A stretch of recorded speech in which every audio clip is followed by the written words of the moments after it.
Cannabis and tobacco use on the rise. Where am I? Cannabis and tobacco use on the rise, especially among older adults, by Chantal Kirkendall. The number of Americans using both cannabis and tobacco is increasing, particularly among older adults, a new study finds. Tobacco and cannabis are among the most used substances. 55 million, or 20% of people ages 12 or older, report using tobacco in the past month, and 36 million, or 13%, report using cannabis in the past month. Typically, less than 1% of people who had never smoked tobacco report using cannabis daily. In other words, most people who smoke cannabis daily have smoked tobacco at least once in their lifetime. Data from the National Survey on Drug Use and Health indicate that the daily cannabis use is significantly greater among people who smoked cigarettes in the past 30 days. This study defines the co-use of tobacco and cannabis as either smoked in the past month, both of them smoked in the past month. The co-use of cannabis and tobacco can occur at different times or at the same time, as in the spliff or a blunt.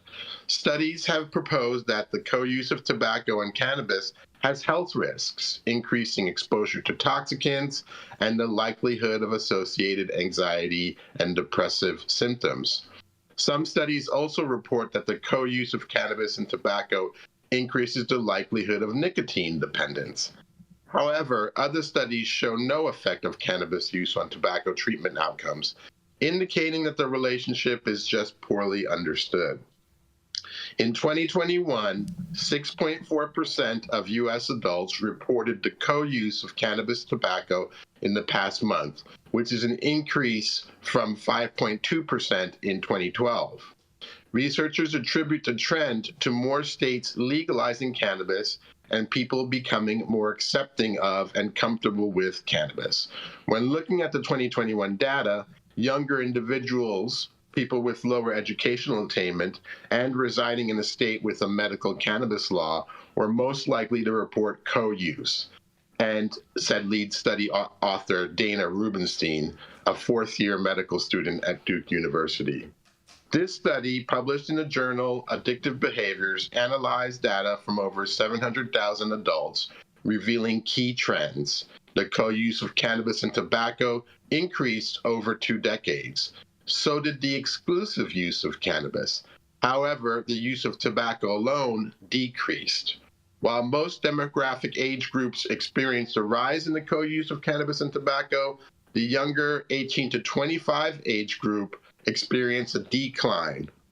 According to Rubenstein, the decline is likely due to fewer young adults using tobacco. The increase in co-use contrasts with the 50 and older age group, where co-use increased from 0.4% to 3.1%. Still not very much. As cannabis becomes more accessible, we need to pay more attention to the combined use of cannabis and tobacco, which poses unique health risks, says Rubenstein. The trend suggests that healthcare providers should routinely screen for co-use when a patient reports using either cannabis or tobacco. This is one of the studies where the data is clear, but the interpretation is misconstrued. It's clear that more people are using cannabis. That alone explains the increase in co-use. The other important conclusion is that younger people are smoking tobacco less. However, I'm not convinced that the co-use of cannabis and tobacco would lead to increases in cancer or other illnesses. The study didn't determine whether more or less tobacco was consumed with cannabis. Exposure to combined cannabis and tobacco toxicants has not been linked to increased cancer. As well, associations with anxiety and depression are correlative and not causative. Although the results of this study are not very informative, I hope the author was able to get a good grade and into the residency program of her choice. I also wonder if the future Dr. Rubenstein knows anything about the endocannabinoid system. After all, only 9% of medical schools teach about the endocannabinoid system, and Duke is not one of them. Do you combine cannabis and tobacco? This is Dr. Jean Talleyrand with High at 9 News. Dr. T throwing a couple shots at the end there. I like that. Right? Yeah. I do combine cannabis with tobacco. I smoke blunts. Yep. I can't do spliffs. Yeah. And the other thing I notice is, and I think this is really important, is when my brain starts to manufacture reasons why I need to smoke a blunt, I then take a break for at least a month because nicotine is addictive and habit forming. That's fair. Yeah, that's fair. I'm not mad at that. But also blunts are tasty.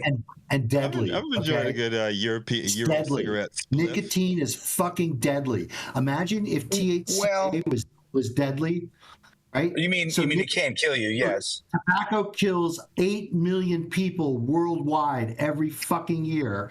And tobacco smokers, those billion-dollar corporations rely on your filthy habit so they can generate billions in profits and spend millions to keep cannabis illegal. Tobacco is bad. Don't smoke tobacco. Period. End of fucking story. Oh my God. Man, yeah, I think that's kind of a lot of I don't think that's really true, Dr. Mark. You know, I think that commercial tobacco, and especially the tobacco made in the U.S. and Europe, is definitely carcinogenic, and a big reason for that is they only have to have about 20% actual tobacco leaf. The rest can be agricultural waste that is then perfumed and dyed and has added nicotine and other chemicals. But there's a whole other frequency of tobacco, which is the Nicotiana rustica jungle tobacco.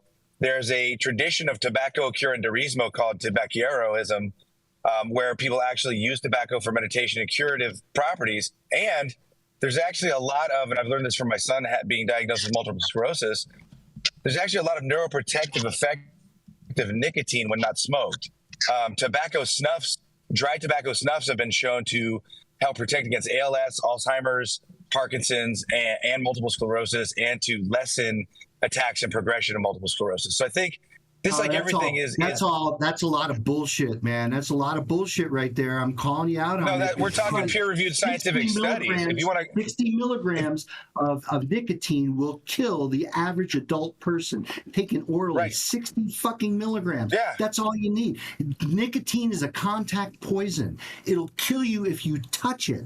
I'm telling you, dude, you don't want to mess around with nicotine, and when you burn it, nicotine degrades, and nitrogen, or the essential oil of tobacco, is chock filled with nitrogen compounds that aren't thermally stable, that degrade to very toxic compounds. Some of the most toxic compounds we know are basically degradation products from smoking, okay? Nitroso compounds. These things are things that immediately cause cancer at very, very low dose, you know? So, I mean, nicotine, imagine if THC 60 milligrams was toxic, right? 60 milligrams of nicotine will kill the average adult human. That's it, dude. Humans don't need to be consuming. Yeah, 2 gallons of water. 2 gallons of water drink immediately will kill a person. But water is bad for you. You're cutting out. Every chemical compound has an LD50. Go ahead. I think Altria is breaking up your feed. Yeah. Right now. Yeah. I think it's a more nuanced conversation. Dr. Mark, I love and respect you, but there is a lot of peer-reviewed evidence for efficacy of nicotine. However, the mainstream routes for nicotine dosage, which are cigarettes and chewing tobacco and these things, are in fact carcinogenic, but a lot of that has to do with a lot of the way that they grow it, the fertilizers they use, the chemicals that they then add into. Well, and but I'm not going to ask you to agree with me. I'm just going to love you. Love you too, buddy. How do you argue with that? Look at that. Look at that. And this is how arguments are settled in the Grateful Dead lot. I love it here. Full of love Friday. I think. Well, I'm curious. What is it about the combination of tobacco and cannabis that is appealing? Is it a different effect? I heard you say. What are delicious. Yeah, you get a buzz, man. Like I was introduced to spliffs by a European friend back in the early 2000s, and I was like, I got a buzz from that shit, man. It gave me like a little jolt in the beginning. It's like it energizes you. I don't know. It's just like a different kind of high. Does it balance the sedating effect of the cannabis? Well, I think it does. Back then, I mean, I was in Chicago, so I didn't even know what a strain was. We called it, like it's that fire. We didn't know what the fuck it was. But yeah, it could kind of balance that, so you don't get all drowsy and stuff like that, and you can still be, I guess, conversational, and it's just a totally different high. And a lot of people, like myself back then, I liked the buzz, that jolt of energy that gave you, like when you're in it, and then it just like levels off and you're smooth and good to go. Fair. Sounds like a good sativa. Dr. T, I used to smoke. I used to smoke blunts when I first started smoking, and a lot of the reason for smoking blunts was more of an economical reason, because I felt as though that it made my trees last longer as opposed to in a paper. And so, like when you're, a young kid, and you're buying 20 sacks and 50 sacks and whatnot, that helped it to last that much longer. Ultimately, I quit smoking blunts because I did not want to go into my 40s still smoking blunts, because I felt like that's just ratchet behavior and whatnot. But nonetheless, I did used to. I smoked a blunt last week. Right. You calling me ratchet? I'm not in my 40s. I'm nowhere near my 40s. If you're in your 40s and you're still smoking blunts, that's ratchet behavior, 100%. What if you're in your 50s and you just started in your late 40s? Thanks, Jason. Anytime you're over 40, it's ratchet behavior. It just is what it is. Just own it. Own your ratchetivities. Can't you just roll a blunt out of cannabis? Do you have to include tobacco? It doesn't work with cannabis. Those fan leaves. It doesn't taste right. It doesn't feel good. Yeah, they burn way too hot. Is not an enjoyable experience at all whatsoever. Have you had the palm leaf joints? No, those are trash too. Not a fan. I actually like the palm leaves. Not a fan. Well, let me throw this out there. We're talking about things that are not good for you. There was a collab done with those King Palm wraps, and they failed pesticide testing because the things those are treated with. Yep. So if you want to smoke pesticides, those palm leaves are a good way to do it. God dang. We can't have nothing, man. Nothing. No fun for you Rico guys. Rico and I are clutching our baby for your life. We're like, oh man. Let's smoke a blunt for you today, Jason. Oh man, I guess you could dab a nicotine patch if you wanted to. Right?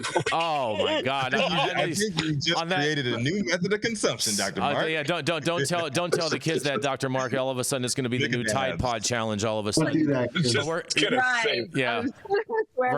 We're going to go to a commercial. We're going to be right back. Oh man.